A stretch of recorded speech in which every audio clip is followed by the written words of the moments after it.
So hello guys, it's Mom Kimi again in Australia. So ngayon nga Lunes ay wala akong work sa childcare at sa GYD. So naisipan ko na linisin na lang yung kwarto ko. So ayan, tara, samahan niyo ako. Part ng color combination purple blue. Lay off natin mga guys. Ako work sa childcare, wala rin ako work sa GYD, so hindi ako nagpapaschedule ng GYD pag Monday kasi always pang gabi yan. Ako may closing ako ng 11, kailangan ko lumisin ng 4 as early as 4 AM kasi may pasok ako sa Brisbane. 2 hours biyahe yun, 6 AM ang biyahe. So 4 pa lang nagigising ako to prepare. Minsan nagiging 4:30 kasi super hirap. Umawan na, maaga. Stop muna tayo.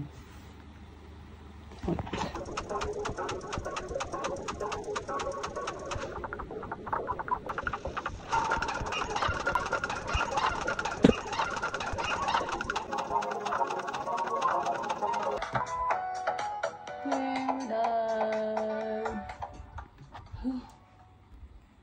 So, nililisin naman natin yun.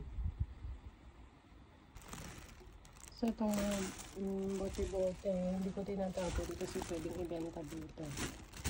Diba? Isupay. So, dito na nag-umpisa yung pag-general cleaning ko. Nag-vacuum muna ako dyan and inusog-usog ko yung ibang cabinet.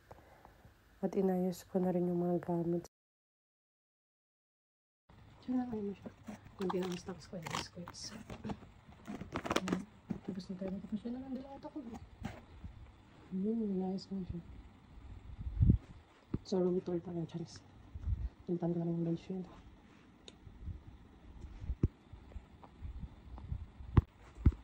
Ayan. At dahil day off natin, linis tayo ng kwarto.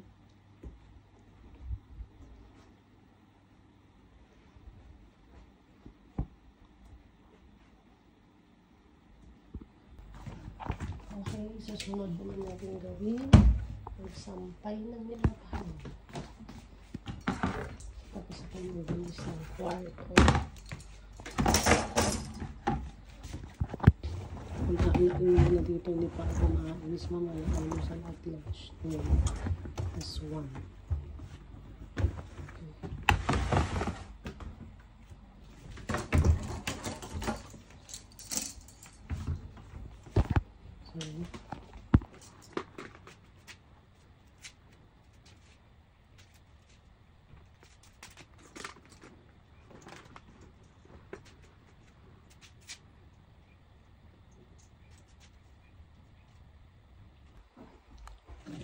Yan, tapos na ako nagsampay.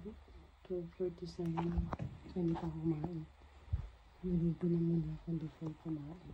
Para manisawa.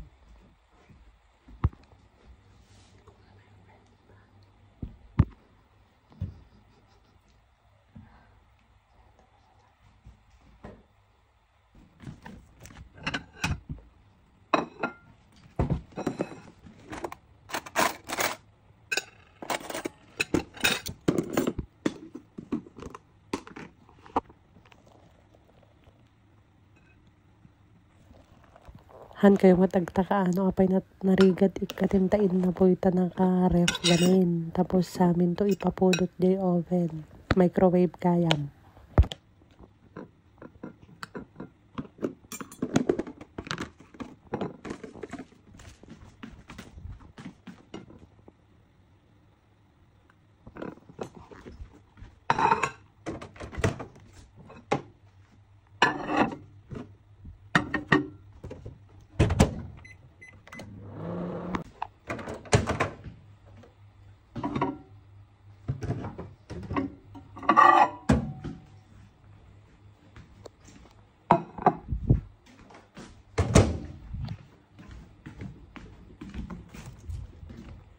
Siyempre, mas naging masuda sa usawan na uray kasta lang si dain tayo mabalin na ta.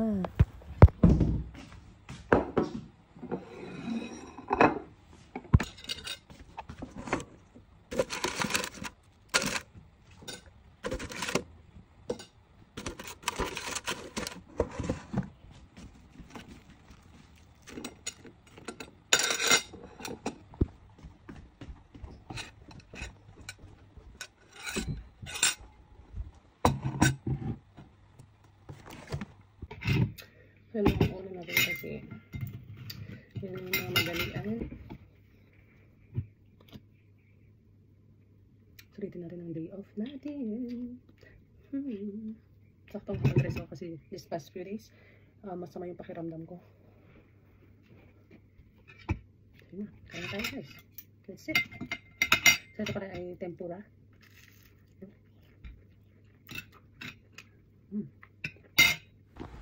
So, for 4 na.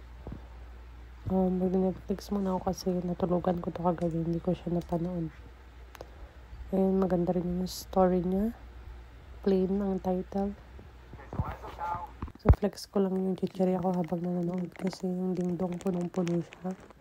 Diba minsan sa atin half hangin, half lang yung laman. So, dito punong-puno talaga siya. Share ko lang. Day Australia. Charis. Mag-ayos lang pa ko ng galit ko. So, pagtapos ko manood, sakto lobat naman na yung laptop. So, naisipan ko naman na yung mga damit ko naman ang aking ayusin. So, yun lang guys. Thanks for watching.